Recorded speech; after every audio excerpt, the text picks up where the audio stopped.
Un gosse en or, premier titre Cœur de gosse, un film de 1938 de Georges Palu, scénario Claude Nola, avec dans la distribution Chouchou de Rouze, Hélène Robert, Gabriel Farguette, Pierre Larquet et Emos. Le sujet, deux villageois, c'est-à-dire Pierre Larquet et Emos, ont adopté un gosse abandonné sur la route, c'est-à-dire Gabriel Farguette. Un autre gamin du village, jaloux, l'entraîne loin de ses deux pères adoptifs.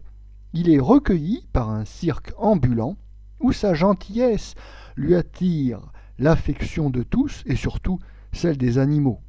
Il retrouve un jour et sa mère et ses deux pères d'adoption. Notre avis. On le regrettera, mais il faut bien le noter quand même, les films pour la jeunesse sont malheureusement un genre un petit peu délaissé par le cinéma des années 30. Alors en France, on a quand même quelques bons films destinés à la jeunesse, comme Poil de carotte, on a Le Petit Chose en 38, on a Sans famille en 34, et quelques autres. Nos deux vedettes nationales, eh bien, c'est Robert Linen et Serge Grave. Mais les grandes stars juvéniles se trouvent aux États-Unis, avec par exemple Mickey Rooney ou bien Freddie Bartholomew, qu'on avait apprécié dans Capitaine Courageux. Mais bien sûr, la plus grande star enfantine du cinéma des années 30, c'est bien sûr Shirley Temple.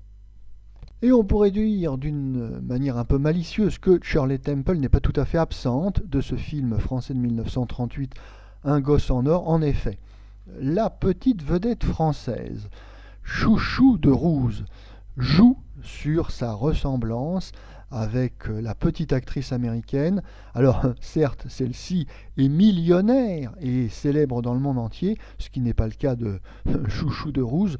Et d'ailleurs, elle va donc jouer avec humour sur à la fois cette ressemblance et cette différence, en nous interprétant une petite chanson amusante où elle dit « Malgré mes cheveux blonds et mes yeux bleus, je ne suis pas Shirley.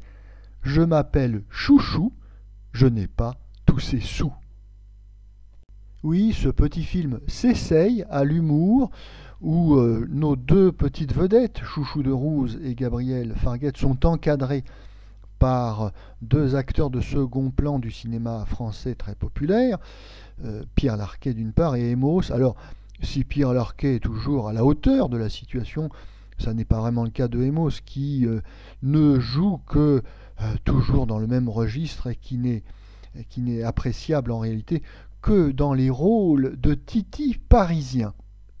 Quoi qu'il en soit, ce duo comique apporte une joyeuse bonne humeur à ce film enfantin qui a par ailleurs la bonne idée de s'appuyer sur quelques numéros de cirque pour égayer le film. Oui, il faut dire que jusque dans l'après-guerre, eh bien, le numéro de cirque est le spectacle enfantin par excellence avec le dessin animé. Et ici, bon, les différents numéros peuvent prêter à sourire. Comme le disait l'acteur W.C. Fields, il est parfois dangereux pour les adultes de jouer avec des enfants et des animaux car ils peuvent vous voler facilement la vedette. Alors ici, pas de danger. Les animaux et les humains jouent à peu près dans le même registre, c'est-à-dire un registre fort moyen, mais il faut avoir de l'indulgence pour ce genre de spectacle dédié au plus large public et au public enfantin en priorité.